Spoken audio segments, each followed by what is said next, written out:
Mobile phone से आप अपने दोस्तों से सीधे बात कर सकते हैं, पर अगर इसी मोबाइल फ़ोन पर आपको ऑनलाइन कुछ खरीदना हो, तो आपको एक बिचौलिए की ज़रूरत पड़ती है, जो विक्रेता को गारंटी दे पाए कि आपने पैसे दे दिए हैं।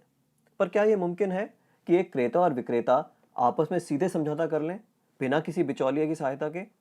ब्लॉकचेन नामक एक नई टेक्नोलॉजी ऐसा मुमकिन कर रही है। ब्लॉकचेन को आप एक वितरित डेटाबेस यानी डिस्ट्रीब्यूटेड डेटाबेस मान सकते हैं, जो कि एक दो कंप्यूटरों पर नहीं, हजारों लाखों कंप्यूटरों पर प्रतिलिपित है। ब्लॉकचेन का हर एक कंप्यूटर हर एक रिकॉर्ड के पूरे इतिहास का वर्णन रखता है।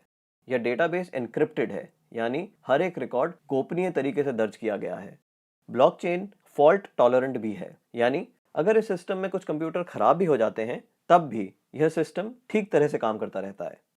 ब्लॉकचेन डेटाबेस एक सार्वजनिक बही खाता यानी पब्लिक लेजर है, जिसमें कोई भी नए समझौते या रिकॉर्ड को दर्ज करने के लिए कई सारे साझेदारों की स्वीकृति की जरूरत पड़ती है। इसको हैक करना बहुत मुश्किल है, क्योंकि ऐसा करने के लिए हैकर को एक ही क्षण हजारों कंप्यूटरों को एक साथ हैक करना पड़ेगा। यह कारण है कि हम ब्लॉकचेन को एक सुरक्षित टेक्नोलॉजी मानते हैं।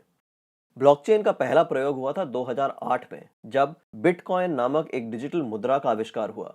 बिटकॉइन मुद्रा किसी देश, सरकार या बैंक द्वारा नियंत्रित मुद्रा नहीं है, यह एक डिजिटल मुद्रा है। अधिक जानकारी के लिए आप बिटकॉइन को गूगल कर सकते हैं। केवल मुद्रा या पैसे से संबंधित प्रयोजन के लिए ही नहीं, ब्लॉकचेन का प्रयोग कहीं भी हो सकता है जहां पारंपरिक रूप से विश्वास, भरोसे या गारंटी के लिए एक बिचौलिए की जरूरत है।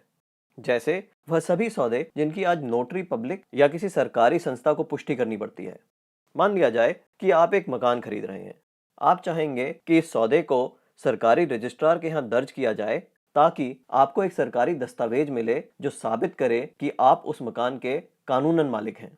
पब्लिक रजिस्ट्रार केवल इस सौदे का एक सबूत दे रहा है, और ऐसी संभावना है कि भविष्य में पब्लिक रजिस्ट्रार का काम ब्लॉकचेन टेक्नोलॉजी कर दे, क्योंकि उसमें दर्ज सौदे की भी उतनी मान्यता होगी जितनी आज रजिस्ट्री सर्टिफिकेट की है।